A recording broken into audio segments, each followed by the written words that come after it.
Crocodile 2 Death Swamp is a 2002 creature feature directed by Gary Jones. When a group of bank robbers hijack a passenger plane during a storm, it loses control and crashes into a swamp. But their situation only gets worse when they discover the swamp is home to a giant man-eating crocodile. But before we get into this swampy schlop, I just want to ask that if you end up enjoying this video, then do me a favour and hit that like button and subscribe to my channel. It would really help me out. So thanks. Also, there will be full spoilers ahead, but if that doesn't bother you, then grab your Gary L Snap flavoured popcorn and whip out your favourite licking stone as we dive into Crocodile 2 Death Swamp. So, the movie begins with... Before we get into this one, I just want to let you know that this movie has so much foul language in it, you'd think it was written by a gaggle of geese. So the chances of this video getting monetised are very low. And to make this interesting, I'm going to have a shot of tequila every single time somebody says the word motherfucker. Now, for the love of God, don't try this for yourself. I'm a professional idiot, so if anyone's going to drink themselves into oblivion watching Crocodile 2 Death Swamp, it's going to be me. Okay then.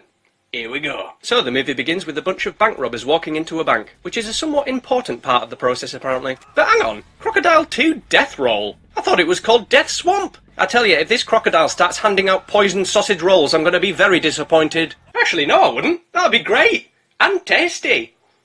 Despite the poison. Anyway, the robbers round everyone up, with one of them sounding like me whenever my cat jumps on the sofa with mucky paws. Oh, first one. Right, let's crack this bad boy. There you go. Oh, right. That was lovely. On to it next then. Get the motherfucking floor! That was quick. Right, here we go. I'm on number 2. Oh, this is going to be fun. Don't anybody move or breathe unless I tell you to. But Mr. Rubber, we need to breathe to live. Fine. Just don't speak then. How's that? Oh, that's much more reasonable. Thanks. You just don't learn, do you? I didn't trip, you threw me through the glass, which was both mean and unnecessary. Then this tactical genius stands out in the open and says, "Stand down, villains, for it is I, a single policeman." But don't worry, civilians, the bank security guard has got this shit. Or at least he would have if he wasn't aiming with his bloody eyes closed. He misses, obviously, then gets shot and only has himself to blame. Once the shooting stops, the robbers grab what they came for, which in a shocking twist turns out to be money. Then they make like Anne Boleyn and head off. Later that day we see a flight attendant arriving at an airport, and she unwraps a gift from her boyfriend thinking, "Aw, a packet of Tic Tacs, how thoughtful." Oh, it's a lighter. Bugger, my breath stinks. I knew I shouldn't have had that chicken Kiev for lunch. And to make matters worse, the damn thing won't even light. What a rubbish gift. That's like giving someone a pair of slippers that don't slip. Actually, no, nobody wants slippy slippers. You might slip on something slippy. Anyway, I'm going to call her Tic Tac, and she gives her fella a ring to say, "The lighter you gave me doesn't work." And he says, "Lighter? Bollocks, I must have sent the Tic Tacs to my dad instead. Now he's going to be paranoid, he's got smelly breath." Then Tic Tac's colleague Pills shows up and says, "I hate Rain." Come on. "I love Rain. He's my favourite ninja assassin." Then she starts necking some pills because she likes to be off her tits at work. Meanwhile, inside the airport, holy shit! Turn off your air conditioning, folks, because it just got cool as fuck in here. Who've we got then? We've got Billy the Skid, All Cranium No Brainium, Gob, and Blade on a Budget. And listen to this music, man. Oh, I'm half expecting it to turn into an orgy. I bloody hope it doesn't, though. So Team Cool walk up to the check-in desk and she's all like, "Wow, you guys are so cool, we're not even going to check your luggage, or check to see if you're carrying anything illegal." That'll be wonderful. Thanks. Then we're on a plane, and the stewardesses ask the passengers if they'd like a drink. And this guy says, "Can you make me a Singapore Sling, please? It's the only thing that'll stop my uncontrollable flatulence." Then his friend says, Singapore Sling was invented in 1915. Raffles Hotel in Singapore. I'm the champion. That's all I need to say. "Oh my god, that guy knew where a cocktail was invented. Someone award him with a schlap for being such a smug bugger." In fact, that's his name now. Smug. Anyone ask me anything? Okay. How much wood would a woodchuck chuck if a woodchuck would? Well, that's an easy one. He wouldn't, would he? Touché, Smug. Touché. Also on the plane is Cheeky Charlie, who notices that Cranium No Brainium has tattoos on his knuckles and says, "Hey fella, why do you have left tattooed on your right hand?" "I don't. That's me left hand. I know that 'cause I got left tattooed on it." Pretty sure this guy was also in Tremors 3. Yeah, I think he had something wrong with him in that and all. Then Gob blurts out, Hey.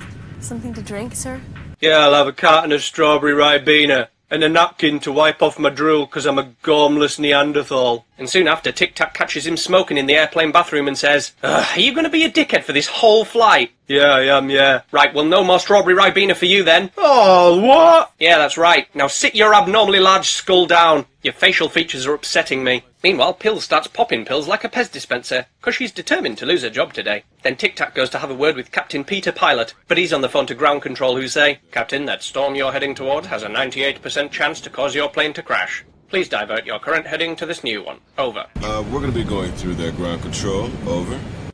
Captain, is that wise? Didn't you hear him? There's a 2% chance we'll be fine. No, I'm not a betting man, but I like those odds. So Tic Tac announces this to the passengers, and Blade on the budget is all like, wait a minute, if this storm brings the plane down, then I won't get to spend my money. And I really want some platform shoes to make myself look bigger. Right, that's it, lads. We're gonna have to take this plane by force. So Team Cool each whip out a gun and storm the cockpit with Blade saying, go around the storm. Motherfucker. Hey, it's about time we had another one. Keep 'em coming, fella. I can't go around the storm because we're already in it. Now please, go sit down, shut up and let me get back to reading my book, will you? It's only one reading you need to concern yourself with, motherfucker. You seem quite fond of that phrase. Oh, fuck's sake, spilled half that one down my bloody t-shirt. Back to the passengers, and Gob announces their takeover by grabbing the mic and saying, Ladies and gentlemen, thank you for flying Air Acapulco. Oh, it's my pleasure. Now where's my Singapore sling, you bulbous bastard? Shut your fucking ass! Dude, pointing a gun at him's only going to make it worse. Shut your fucking ass! You'd rather fart than live, wouldn't you? If you fart one more time, I'm going to shoot you in the face. Now. Shut your fucking ass! Flatulence claims another victim, although it's probably for the best. No one wants to breathe recycled fat for the whole flight, do they? Then the co-pilot looks over his shoulder and thinks, ooh, I'm going to attack them. Pathetically. And he does.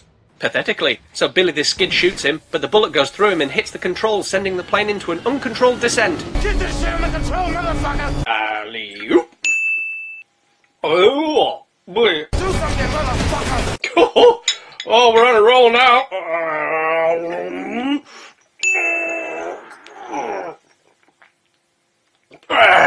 But nothing can be done. The plane is going down whether they like it or not. But why the hell would they like it? Unless this movie is a surprise sequel to David Cronenberg's Crash. Then they would.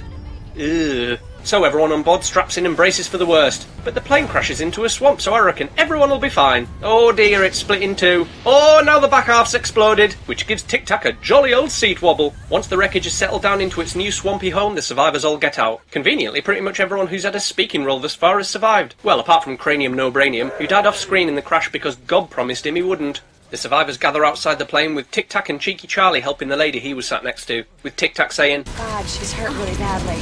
I think she's suffering from external whinging. Meanwhile, Smug's just standing around in the rain saying, Cold.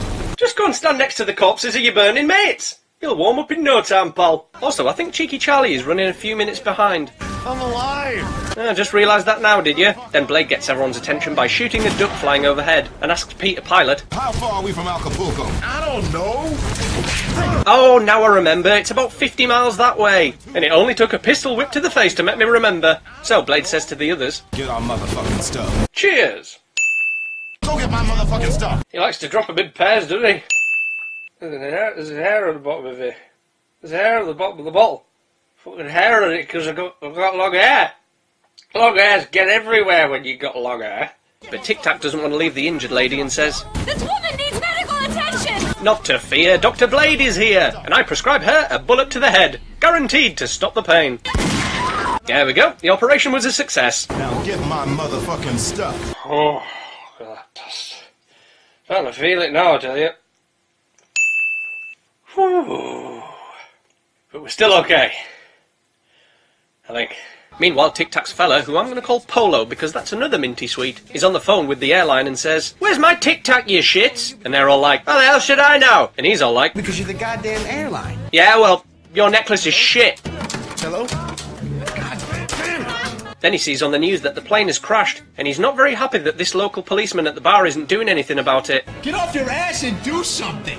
Senor, control yourself. We are doing everything we can. No, you're not, and your voice is dubbed terribly. I don't know which is worse. Then this fella gets their attention by smashing a glass because, I mean, how else do you get someone's attention? Anyway, this guy looks a bit like Val Kilmer if he was a serial killer, so I'm going to call him Val Killier. Val says the authorities are useless, so he'll need a tracker if he wants to find his minty missus. Alright, you know somebody like that? Me. Duh. Why else would I have mentioned it? Oh, will you help me then? Yeah, sure thing, kid. Right after I drink this full bottle of whiskey. Back to the plane crash, and Blade has them all hauling his luggage from the plane, when suddenly Peter Pilot gets attacked and killed by a regular-sized crocodile, which is a bit disappointing to be honest, and there isn't even a poison sausage roll in sight. Then Team Cool decide to shoot the beastie, at least 5 times!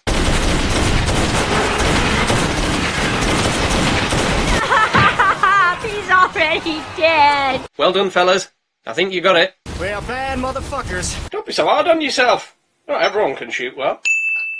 But Blade ain't got time to stick around, so they all set off on their grand trek through the swamp. Back to Polo, and he wakes up Val Killier with a cold shower. He reacts the same way I do when I look in the mirror after a night on the sauce. Who the fuck are you? And he says, I'm Polo, and you're going to help me find my Tic Tac. And Val's like, nah, man, I've got some Tic Tacs here, man. Go on, take one. No, you don't understand. Take one. Listen to me. Fucking take one, mate. Fine.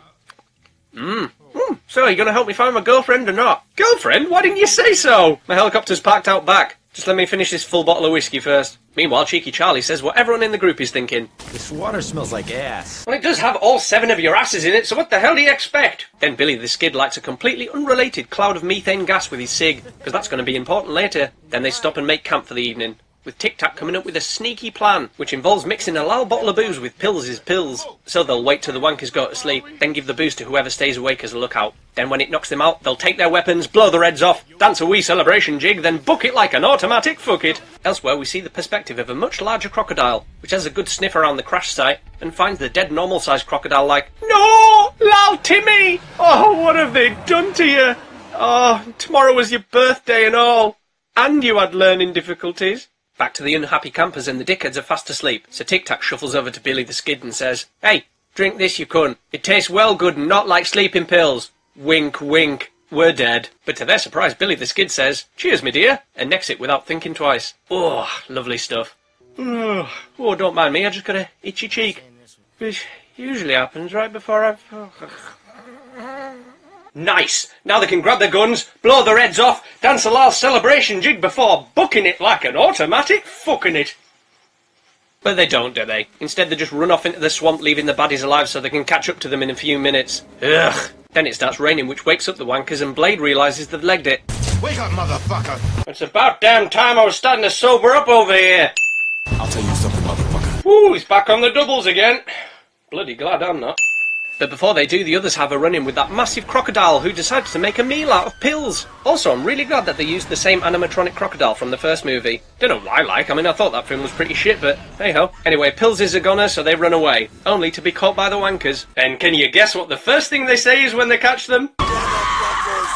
Motherfuckers! Oh, no. No! I've finished the bottle. I'm gonna have to go get another one. A few moments later. Got another.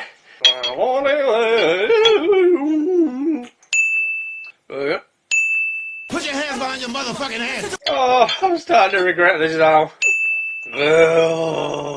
They tell them that Pills was eaten by a giant crocodile, but they don't believe them. And the last one. Kill these motherfuckers! No! You better be motherfucking right. Oh no! Oh, and Tic Tac's dropped a useless lighter as well. Now what's she gonna light the methane to kill the croc with at the end of the movie? Yeah, I just spoiled the ending, but you don't care, do you? Then we see Polo and Val Killier in his helicopter using this tracking device to track the plane's black box. Oh, which I forgot to mention Pills had on her when the croc ate her, so they're actually tracking the croc. But you're not supposed to know that, so I just spoiled stuff for you again! Because I'm a bit pissed now, eh? And also, does somebody want to tell Val Killier that you're supposed to smoke a cigar, not eat it? No one? Nah, I'm not going to tell him either. This is something he needs to figure out for himself. Back to the gang, and Cheeky Charlie is kicking off because the dickheads still don't believe them that there's a giant crocodile in the swamp with them. But Blade walks over and says, Now my only concern is getting my bags of money and my exposed right tit from point A to point B. But what about point C, Blade? The C stands for crocodile. I'm tired of hearing about this motherfucking crocodile! Here we go again. Motherfucker! Please stop. Seeing this freaks Billy the Skid out and he says they should just leave the money and go. I have enough to worry about these fucking motherfuckers, but not you. I cannot lose you. You hear me, motherfucker? Oh, stop. I've had enough now. Meanwhile, Polo and Valkyria land the helicopter by a river and head out on foot following the black box tracker.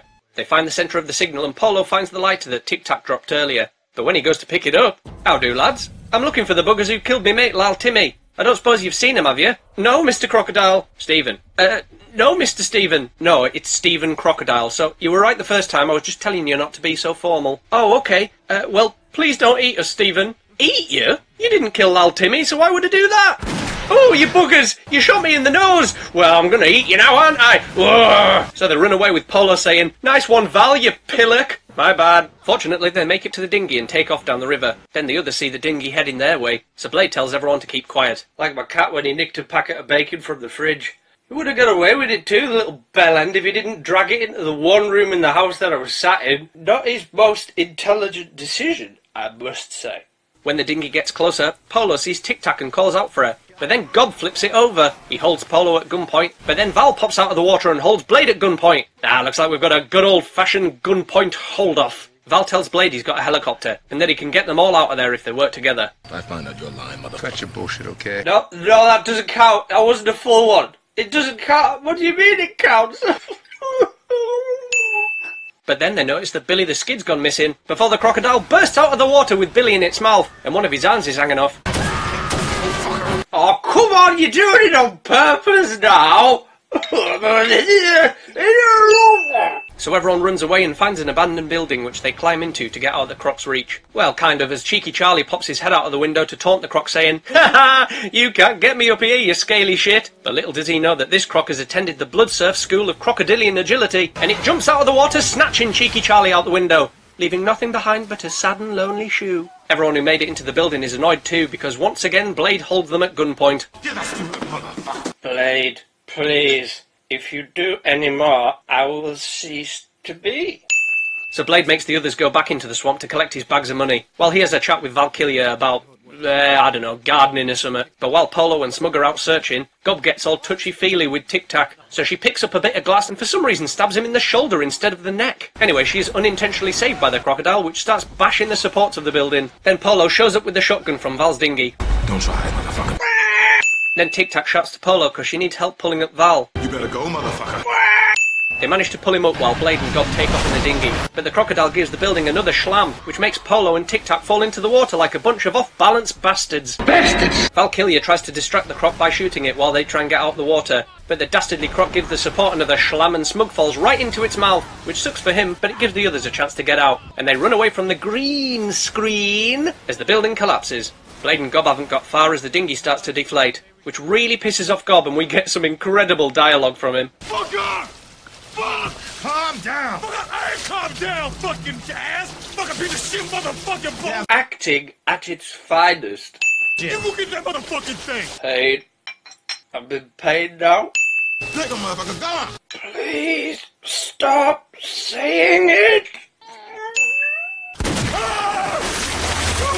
Good luck, motherfucker. Surely that's the last one. He's gotta be. Anyway, Gob doesn't get far and he's quickly munched by the Croc. Thank God. Back to the others and they manage to reach the helicopter, which must have taken them bloody ages because it's daytime now. But before they can take off, Blade shows up saying, Not today, motherfucker. he had to get one more in, didn't he? He had to get one more in, didn't he?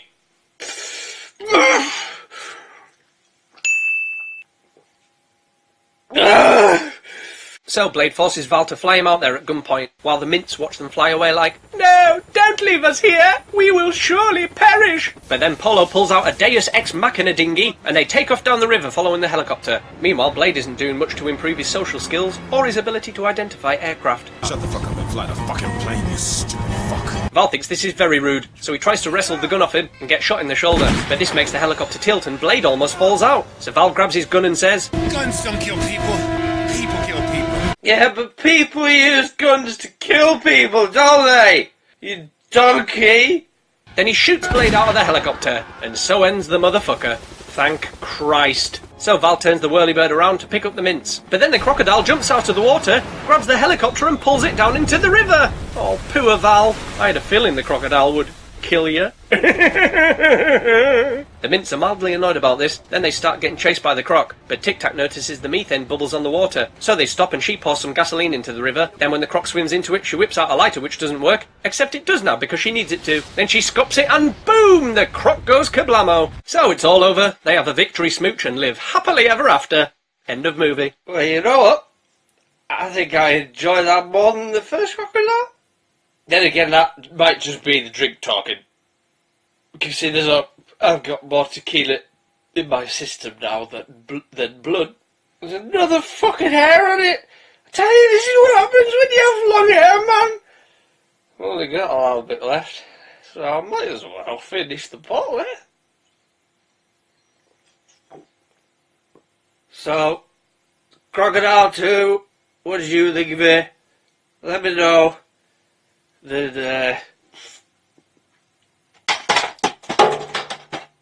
Ow!